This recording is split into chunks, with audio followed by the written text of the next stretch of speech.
Permalink क्या होता है, यूआरएल स्ट्रक्चर क्या होता है, स्लग क्या होता है, आज हम इसके बारे में पूरा डिटेल में बात करेंगे दोस्तों। ये पूरा परमालिंक स्ट्रक्चर ये सब जो होता है इसका पूरा कॉन्सेप्ट को समझेंगे, पूरी सेटिंग जो है उसका हम किस तरीके से मैनेज कर सकते हैं, आज हम पूरा सेटिंग डिटेल में समझेंगे दोस्तों मेरा नाम संदीप मौर्य है।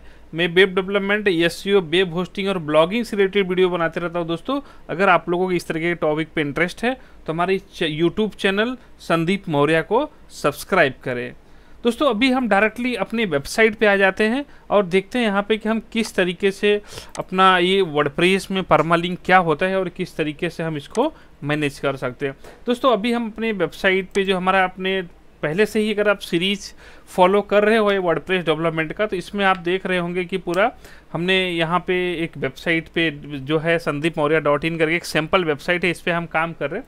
तो यहाँ पे अभी हम इस वीडियो में अभी देखेंगे परमालिंक का स्ट्रक्चर। जैसे अभी हम यहाँ पे ब्लॉग पे क्लिक करते हैं, देखिए यहाँ पे sandeepmaurya.in/blogs आ गया।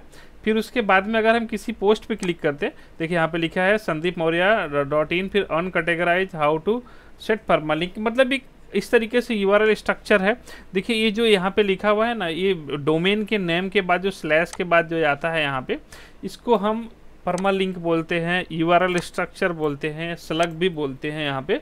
तो यहाँ पे ये जो है इसको ही हम बोलते हैं। तो अभी यहाँ पे इसकी सेटिंग क्या होती है और क्या क्या सेटिंग होता है इसके बारे में आज पूरा डिटेल में देखते हैं। तो अभी हम यहाँ से डायरेक्टली अपने डैशबोर्ड में आ जाते हैं और डैशबोर्ड में आने के बाद दोस्तों यहाँ पे हम सीधा सेटिंग में आएंगे। अपने ये जो वर्डप्रेस की सेटिंग होती है, सेटिंग के अंदर देखिए परमालिंक करके यहाँ पे लिखा हुआ है, यहाँ पे परमालिंक पे क्लिक करना है आपको। जैसे ही आप परमालिंक पे क्लिक करेंगे दोस्तों यहाँ पे देखिए आपको ये कॉमन सेटिंग है परमालिंक का। यहाँ पे आज जैसे कि प्लेन लिखा हुआ है और प्लेन है, डे एंड नेम है, मंथ एंड नेम है, न्यूमेरिक है, पोस्ट नेम है, कस्टम स्ट्रक्चर है। तो यहाँ पे अभी बाय डिफ़ॉल्ट मैंने एक कस्टम स्ट्रक्चर करके रखा था, जिसके कि अंदर आप देखोगे कि यहाँ पे अपना वेबसाइट का जो भी कैटेगरी है, जैसे अगर जो भी अगर ब्लॉग जो है कैटेगरी के अंदर है, जैसे अभी यहाँ पे देखिए अगर ये ब्लॉग किसी कैटेगरी के अंदर है तो यहाँ पे लिखा है ना कैटेगरी, फिर वो पोस्ट का नेम आ रहा है, ठीक है। तो अभी हम एक एक सेटिंग को समझते हैं कि कैसे। अभी देखिए प्लेन जो होता है, प्लेन यूआरएल जो होता है, ये किस तरीके से काम करता है। देखिए यहाँ पे लिखा हुआ है कि डोमेन का नाम आएगा, फिर क्वेश्चन मार्क पेज आईडी आएगा। तो फिर यहाँ पे देखिए हम इसको सेव करके देखते हैं किस तरीके से दिखता है, ठीक है। अभी हम यहाँ पे आ गए, अभी हम यहाँ पे क्लिक करें, किसी भी पेज पे क्लिक करेंगे, जैसे हम अबाउट इस पे क्लिक करेंगे, देखिए यहाँ पे लिखा है आ गया यहाँ पे पेज आईडी = 30, ठीक है। अभी हम दूसरे पेज पे ब्लॉग पे क्लिक करेंगे, पेज आईडी = 2, ठीक है। अभी हम यहाँ पे क्लिक करते हैं, देखिए पेज आईडी = 46। तो मतलब ये जो ये आईडी कहाँ से मिल रहा है इसको मैं आपको बताता हूँ। देखिए अभी यहाँ पे हम जब भी हम किसी पोस्ट में या पेज में जाते हैं, अभी हम पेज में चले जाते हैं। अभी पेज में हम जैसे अबाउट अस के पेज में यहाँ पे जाएंगे ना, तो यहाँ पे जैसे हम इसको एडिट करेंगे ना, तो एडिट करने के बाद में आपको देखो यहाँ पे पोस्ट = 30 लिखा हुआ है, ये अबाउट अस का 30 लिखा हुआ है। आप देखिए अबाउट अस पे क्लिक करिए, देखिए यहाँ पेज आईडी = 30, ठीक है। ये जो पेज की एक यूनिक आईडी होती है वो आईडी यहाँ पे डिस्प्ले होने लगता है। उसके बाद में दोस्तों यहाँ पे जो नेक्स्ट सेटिंग होता है, और ये जो हमारा ये सेटिंग है, यहाँ पे ये हमारा पेज आईडी आ गया था, ठीक है। अभी हम नीचे आते हैं और यहाँ पे परमालिंक के अंदर यहाँ पे देखिए यहाँ पे है डेट एंड नेम, ठीक है। डे एंड नेम का मतलब है कि ये पोस्ट कौन से दिन को, कौन से तारीख को, कौन से महीने में और कौन से ईयर में ये पोस्ट पब्लिश हुआ था, ये पोस्ट पब्लिश हुआ था, वो यहाँ पे दिखाएगा। तो अभी यहाँ पे हम जैसे आते हैं और यहाँ पे हम देखते हैं कि ये कैसा दिख रहा है। तो देखिए ये जो दोस्तों ये जो पेज होता है ना, ये पेज में ये यहाँ पे नहीं आता है। ये पेज का जो यूआरएल स्ट्रक्चर होता है, पेज में या तो वो प्लेन पकड़ता है या फिर वो पोस्ट नेम पकड़ता है।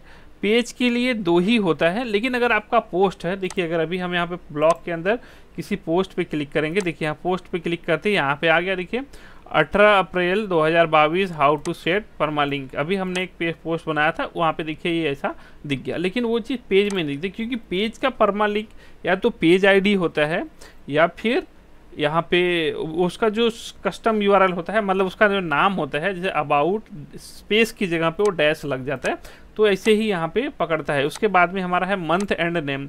मंथ एंड नेम को भी हम सेव करके देखते हैं कैसे दिख रहा है। देखिए मंथ एंड नेम में भी हमारा अबाउट अस में कुछ भी चेंज नहीं हुआ, लेकिन जैसे हम ब्लॉग पे जा करके यहाँ पे ब्लॉग पे जाकर के अगर हम किसी यहाँ पे किसी पोस्ट पे करेंगे, देखिए यहाँ से आपका यहाँ से डेट वाला फॉर्मेट हट गया, यहाँ पे मंथ और ईयर दिखा रहा है, ठीक है। उसके बाद में हम न्यूमेरिक में आकर के देखते हैं कि न्यूमेरिक में क्या हो रहा है। न्यूमेरिक में आर्काइव फिर वो पोस्ट आईडी यहाँ पे दिखना चाहिए ना, ठीक है। अभी यहाँ पे हम गए, फिर यहाँ से इसको रिफ्रेश करते, देखिए आर्काइव पोस्ट की आईडी 46, देखिए अबाउट अस में कुछ भी चेंज नहीं हुआ, ठीक है। तो ये जो हमारे पेज है, ये अबाउट अस, ये हमारे ब्लॉग है, ये पोस्ट है, ठीक है। तो पोस्ट के लिए ये जो है देखिए, अभी देखिए हमारा माई गेस्ट कंसर्ट वाला है, देखिए यहाँ पर भी पेज आईडी 16 आर्काइव करके यहाँ पे दिखा रहा है, ठीक है। उसके बाद में हमारा यह है पोस्ट नेम, ये पोस्ट नेम जो है, ये पोस्ट नेम यहाँ पे आया, हम यहाँ पे इसको पोस्ट नेम को सेव करते हैं, ठीक है। अभी हम यहाँ पे क्लिक करके अबाउट अस में देखेंगे, देखिए यहाँ पर अब पोस्ट नेम ही आ रहा है, और यहाँ पे ब्लॉग के अंदर हम देखेंगे तो यहाँ पे भी ये पोस्ट नेम दिख रहा है। यहाँ पे डायरेक्ट देखिए, यहाँ पे how to set permalink post का नाम था, तो हाउ टू सेट परमालिंक यहाँ पे पोस्ट का नाम यहाँ पे डायरेक्टली दिख गया, ठीक है। उसके बाद में नेक्स्ट आता है हमारा यहाँ पे परमालिंक का सेटिंग जो लास्ट है, कस्टम स्ट्रक्चर, ठीक है। कस्टम स्ट्रक्चर पे क्लिक करने के बाद में यहाँ पे हमारे पास ऑप्शन होता है कि हम अपने यूआरएल के अंदर क्या क्या रख सकते हैं। जिससे मान के चलो कि अभी हमारा ये जो कस्टम स्ट्रक्चर का अभी सेटिंग होता है, ये सेटिंग पोस्ट के लिए ही होता है, पेज के लिए सिर्फ प्लेन और पोस्ट नेम होता है। और ये पोस्ट के लिए, जैसे कभी पोस्ट में मान के चलो हम अपने पोस्ट का कैटेगरी डालना चाहते हैं, ठीक है, कैटेगरी डालेंगे, फिर कैटेगरी के बाद में वो पोस्ट का नाम आ जाए, ठीक है। हमने ऐसा सेटिंग कर लिया, तो यहाँ पे करके अगर हम ऐसा सेव करेंगे, अगर हम ऐसा सेव करके इसको ऐसा रिफ्रेश करते हैं, ठीक है। अभी देखिए यहाँ पे आ गया, ये एक सेकंड ना, हाँ अभी रिफ्रेश करके फिर हाउ टू सेट परमालिंक पे क्लिक किया, देखिए अनकैटेगराइज हाउ टू सेट। अनकैटेगराइज कहाँ से आ रहा है, अभी देखिए ये जो पोस्ट है, ये पोस्ट को एक कैटेगरी दिया हुआ है, एक कैटेगरी का नाम देखिए क्या दिखा हुआ है, अनकैटेगराइज है, ठीक है। अभी जैसे यहाँ पे हाउ टू सेट परमालिंक है, इसका अगर हम यहाँ से ये जो अनकैटेगराइज है उसकी जगह पर अगर म्यूजिक कैटेगरी पकड़ा देते हैं और फिर हम इसको इसे रिफ्रेश करते सेव करते हैं, ठीक है। उसके बाद में होम पेज पे गए, होम पेज पे जाके हम ब्लॉग पे क्लिक किया, हाउ टू सेट परमालिंक, फिर यहाँ पे देखिए म्यूजिक आया, म्यूजिक के अंदर हाउ टू सेट परमालिंक आ गया, ठीक है। तो यही एक मेथड है जिसके की वजह से अभी ये परमालिंक कौन सा रखना चाहिए जो एक मतलब बोलते हैं ना कि एक अच्छा होता है एसईओ की पर्पज से। तो इसके लिए देख लिया हम गूगल के थोड़ी सी गाइडलाइन देख लेते हैं कि गूगल क्या बोलता है, किस तरीके का हमको यूआरएल स्ट्रक्चर रखना चाहिए जो हमारे एसईओ के लिए अच्छा होता है। तो उसमें देखिए हम गूगल का एक गाइडलाइन है, हमने ओपन करके रखा है, इसमें लिखा है ना keep a simple URL structure. उसमें लिखा है कि अगर आपकी वेबसाइट जो है सीधा जैसे रिकमेंडेड कैसा होता है, देखिए हमने कैटेगरी बताया था, कैटेगरी के अंदर फिर पोस्ट का नाम ऐसा रख सकते हो, और फिर उसके बाद में जैसे कैटेगरी का नाम पोस्ट रखना है। फिर उसके बाद में ये देखिए ये बोला है नॉट रिकमेंडेड, नॉट रिकमेंडेड में कैसा देखा, ये ऐसा post ID is equal to इतना बड़ा नाम इस तरीके का जो कि कोई याद भी ना कर सके, कोई पढ़ भी ना सके उसको, या कोई टाइप भी ना कर सके, इस तरह का कोई हमारे वेबसाइट का जो यूआरएल होता है वो यूआरएल स्ट्रक्चर नहीं होना चाहिए। उसके बाद में अब लैंग्वेज वाइज जो भी है ये आप ऐसा रख सकते हैं। लेकिन देखिए उसने बोला है कि अगर दो कोई भी यूआरएल होता है, जिससे हम अबाउट अस की बात करें, ठीक है, अगर हम अबाउट अस की जो बात करें, देखिए अबाउट डैश अस, ठीक है, गूगल भी क्या रिकमेंड कर रहा है, अगर हमारे बीच में यहाँ पे keyword in URL separated with hyphens, ये हाइफन से हमको यहाँ पे सेपरेट करना चाहिए, ना कि अंडरस्कोर से। और यहाँ पे देखिए जो ग्रीन ड्रेस लिखा है, यहाँ पे ग्रीन ड्रेस के बीच में ये बोल रहा है कि ऐसा रिकमेंड नहीं कर रहा है, इस तरीके का यूआरएल मत रखिएगा, ग्रीन और डैश ड्रेस ऐसा, मतलब आपको दो वर्ड है तो दो वर्ड के बीच में आपको हाइफन से जो है इसको सेपरेट करना है, ना कि अंडरस्कोर या किसी और सिंबल से करना है। उसके बाद में देखिए उसके और भी गाइडलाइन है जिसके थ्रू आप समझ सकते हो कि किस तरीके से यहाँ पे मतलब उसका यूआरएल किस तरीके से रख सकते हैं। तो मतलब इसका मतलब ये है दोस्तों कि जो इसका हमारा बेस्ट प्रैक्टिस है उसका यही है कि हमको हमारी वेबसाइट का यूआरएल जो है उसको दो वर्ड के बीच में डैश या फिर हाइफन बोलते हैं उसका यूज करना है, ना कि अंडरस्कोर या कोई स्पेशल कैरेक्टर या किसी चीज़ का यूज नहीं करना है। और जो हमारा यूआरएल होता है, यूआरएल के अंदर जो भी सारे कैरेक्टर होते हैं वो लोअर केस में ही होना चाहिए। अभी दोस्तों यहाँ पे बात आती है कि अगर हम अबाउट अस लिखा हुआ है, तो अबाउट अस जैसे यहाँ पे लिखा हुआ है, तो अभी हम जैसे मान के चलो वो पेजेज में हम गए, यहाँ पे अभी इसको जो यहाँ पे देखिए अबाउट अस लिखा हुआ है, ये क्विक एडिट करेंगे, देखिए यहाँ पे क्या लिखा हुआ है, स्लग, ठीक है, इस स्लग, अब स्लग को चेंज भी कर सकते हैं। अबाउट अस को हम ऐसा इसको हटा करके इसको हम ऐसा भी करके देख सकते हैं, देखिए ये अबाउट अस ऐसा लिख के, लेकिन ये मेथड गलत है, एसईओ के पर्पज से गलत है, क्योंकि इसको अबाउट अस पढ़ने में थोड़ा तकलीफ होगी अगर हम अबाउट डैश एस करेंगे। या फिर आप कुछ भी लिख सकते हैं, जैसे कि अबाउट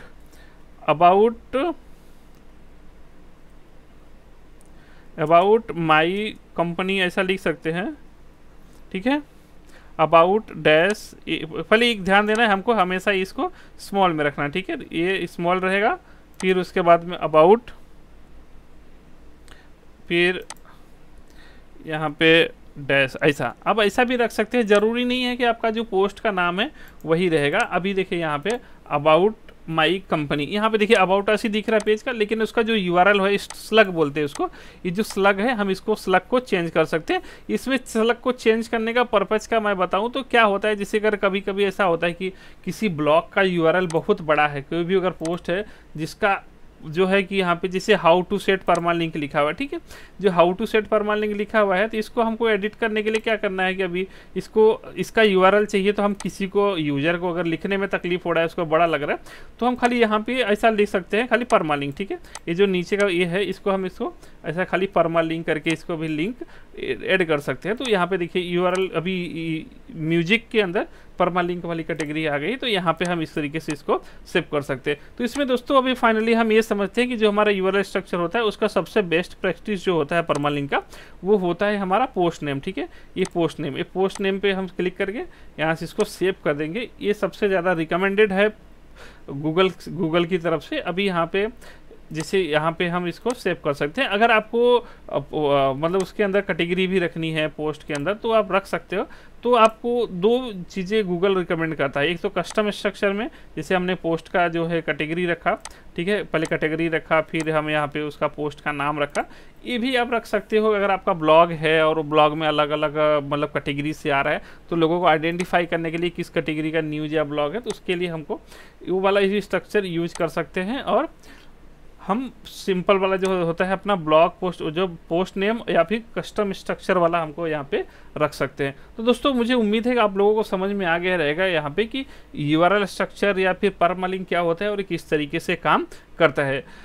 बस आज के लिए इतना ही दोस्तों। अगर वीडियो अच्छा लगा हो तो लाइक करिएगा और मेरे यूट्यूब चैनल संदीप मौर्य को सब्सक्राइब करिएगा। मिलते हैं अगले वीडियो में। Thank you.